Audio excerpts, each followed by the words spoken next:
পরিশ্রম করতে হবে, পরিশ্রমের কোনো বিকল্প নেই। There is no alternative way to struggle.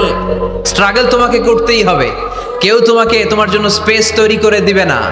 এই পৃথিবীতে কেউ কাউকে জায়গা দেয় না, এই পৃথিবীতে এসে জায়গা করে নিতে হয়। চিৎকার দিয়ে বলো ঠিক কিনা।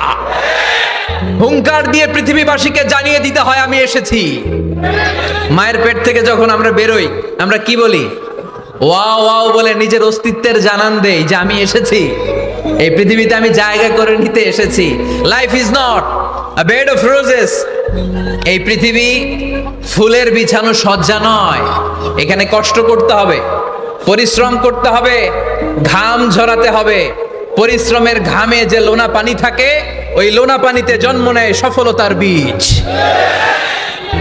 এজন্য পরিশ্রম করতে হবে। সব নবীরা পরিশ্রমী ছিলেন, সব নবীরা কাজ করেছেন। সূরা জুমার এই 10 নম্বর আয়াতে আল্লাহ তাআলা আমাদেরকে মোটিভেট করে শিখাতে চেয়েছেন যে স্বাবলম্বী হও, নিজের পায়ে দাঁড়াও, কাজের সময়ে কাজ, নামাজের সময়ে নামাজ।